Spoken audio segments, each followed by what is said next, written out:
Salut les Frido Ludo, aujourd'hui on se retrouve pour un nouvel épisode de Y'a quoi dans ma vieille boîte. Et aujourd'hui ma vieille boîte, celle concerne Armada, un jeu des cartes sorti dans les années 80. Dans Armada, vous êtes à la tête d'une population, ou plutôt d'un peuple, car on a découvert un nouveau continent, un continent mystérieux qu'il va falloir explorer. Donc Armada est un jeu d'exploration, c'est surtout un jeu de stratégie et avec un petit zeste de hasard. Allez, qu'est-ce qu'on trouve dedans? Alors dans la boîte, on commence par trouver une grande carte qu'il va falloir assembler façon Pulse. Et ça vous donnera une très grande carte sur votre table de jeu. On trouve également 50 pions troués, enfin 50 pions, 4 fois 50 pions, puisqu'il y en a un par faction et donc par couleur, et ça représente vos armées. Alors on trouve également des pions troués noirs, on les voit pas très bien, mais ils sont noirs, ce sont les tribus indigènes.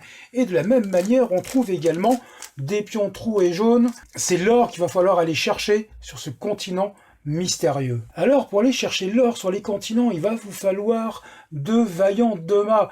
Et ils sont pas en plastique, ils sont en métal.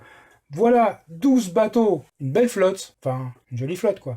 Alors on trouve également 3 dés spéciaux. Le dé noir, c'est le dé des tribus, c'est-à-dire celui qu'on va utiliser lorsqu'on rencontrera des tribus.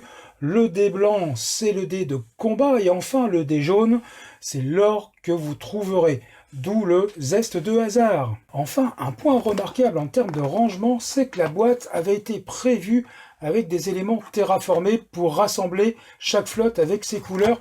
Et ça, c'est plutôt bien vu. Et je pense que certains éditeurs de nos jours devraient se pencher sur la question, car des fois, malheureusement, après avoir dépunché, malheureusement, il n'y a plus rien qui rentre dans la boîte. Enfin, et bien sûr, il n'y a pas de jeu s'il n'y a pas de règles. Alors attention, la règle semble un peu épaisse, mais en réalité, il y a le français et les autres langues, et ça tient sur 3 pages, donc c'est pas la mer à boire. C'est pas un jeu qui est très difficile à prendre en main, c'est plutôt plaisant à jouer. Même si la mécanique a quand même si la mécanique a un peu vieilli, il faut pas oublier que ce jeu est sorti à la fin des années 80. Et bien voilà, c'est la fin de ce numéro de Qu'est-ce qu'il y a dans ma vieille boîte qui était consacrée à Armada. Je vous dis à bientôt pour un prochain numéro. Et n'oubliez pas, abonnez-vous.